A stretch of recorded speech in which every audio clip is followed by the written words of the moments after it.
Imagine leading a nation to the brink of war and choosing peace instead.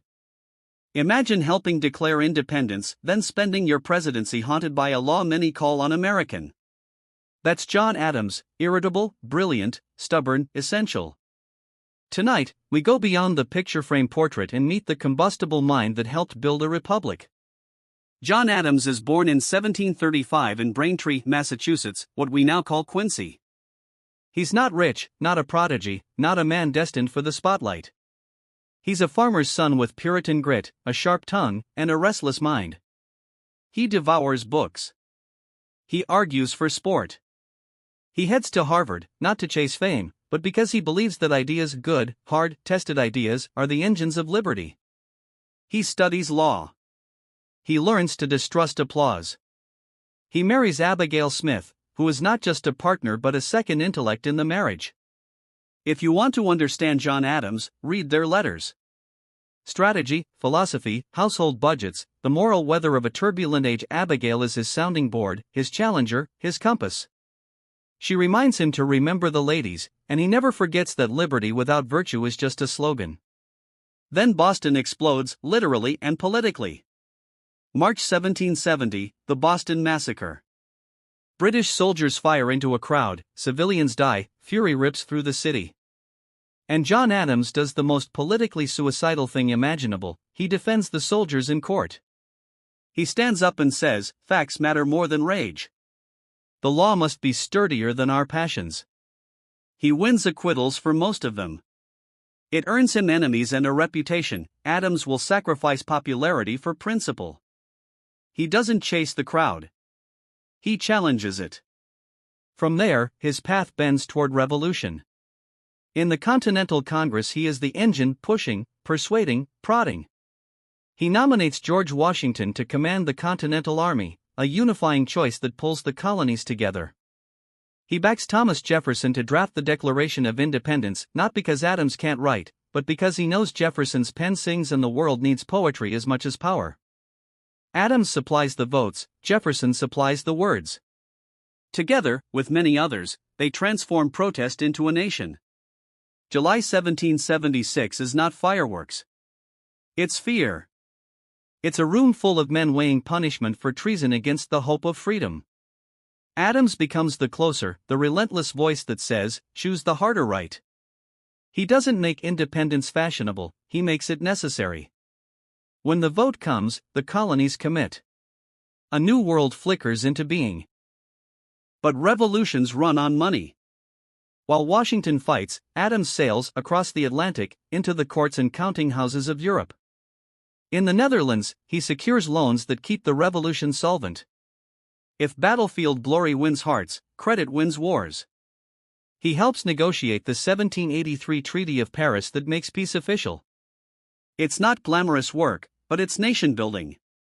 He understands something fundamental: power isn't just muskets and banners, it's confidence, credit, and credibility. The war ends. The experiment begins. Washington becomes president. Adams becomes vice president and immediately discovers the role is mostly ceremonial. He calls it the most insignificant office that ever the invention of man contrived. He presides over the Senate, argues for rules and institutions, and quietly champions an independent judiciary. He isn't charming. He is correct. He believes that institutions outlive charisma, and that the republic must be a government of laws, not of men.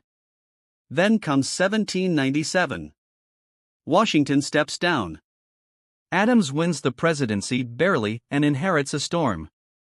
Britain and revolutionary France are seizing American ships. Parties snarl like wolves.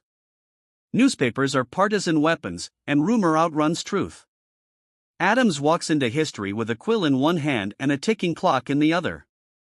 The crisis breaks with a scandal called the XYZ affair. American diplomats arrive in France to negotiate. They are met by agents who demand bribes just to begin talks. Word leaks back home. Outrage explodes. Millions for defense, but not 1 cent for tribute. Congress wants war. The public wants war. Adams wants something harder: honor without catastrophe. He builds the Navy, sleek frigates that can protect American shipping and dignity, and he keeps negotiating. He chooses strength without conquest.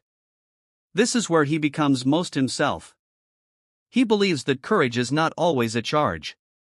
Sometimes, courage is a brake pedal. He refuses the quick applause of war, even when it would make him popular. He gambles his presidency on the idea that peace, secured from strength, is better than glory bought with blood. In 1800, with the Convention of Mortefontaine, the quasi-war with France winds down. No entangling alliances. No humiliating tribute.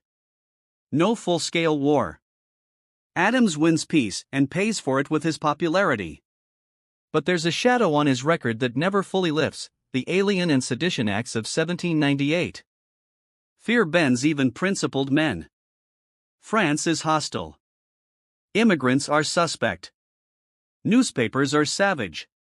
Congress passes laws that make it easier to deport non-citizens and criminalize false, scandalous, and malicious writing against the government. Adams signs them. Supporters say the Republic must defend itself. Critics say the First Amendment just got mugged. The courts will trim and time will expire these laws, but the stain remains. Here is the paradox of John Adams. The man who defended British soldiers to honor the law now presides over a crackdown on speech. Was it prudence in crisis or a failure of nerve? History doesn't let him off the hook. Neither should we. Still, while the newspapers spit venom, Adams keeps building institutions. He believes a stable judiciary is the spine of a republic. In his final weeks in office, he signs the Judiciary Act of 1801 and appoints a slate of Federalist judges. His opponents call them midnight judges.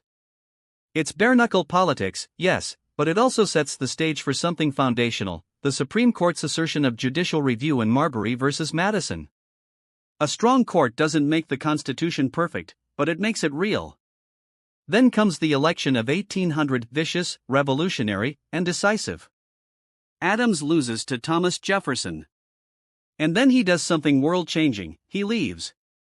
Peacefully.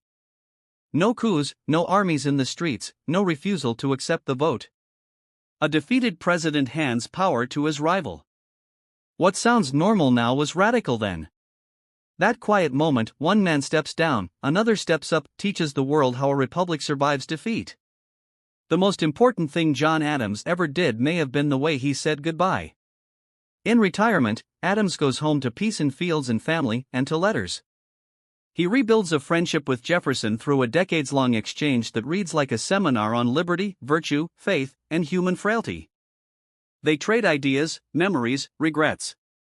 They remind each other, and us, that the American experiment is a living argument, not a finished monument. On July 4, 1826, the 50th anniversary of the Declaration of Independence, John Adams dies. Jefferson dies the same day. Adams's reported last words, Thomas Jefferson survives. He didn't know Jefferson had already passed, but in a sense, both men did survive in the institutions they built, in the arguments they sharpened, and in the idea that liberty can be both fierce and disciplined. So what do we do with John Adams today? We resist the easy biography. He wasn't a marble statue. He was a man who chose principles over applause, and sometimes fear over freedom. He defended the enemy to protect the rule of law. Later he signed a law that threatened the freedom he loved. He could be petty. He could be grand. He was never mediocre. And that's the point, republics aren't built by perfect people. They're built by people who put institutions above ego, and self-correction above self-congratulation. Here's what Adams teaches if we're listening. First, build institutions, not cults of personality. He didn't worship leaders, he constructed guardrails, an independent judiciary, a strong Senate, a navy capable of defense but not empire. Second, strength matters, but restraint matters more. Anyone can rush to war. It takes character to prepare for it and then refuse it when peace is still possible. Third, liberty is loudest when we're afraid. It's easy to protect rights when the sun is shining. It's much harder in a storm. Adams knew this.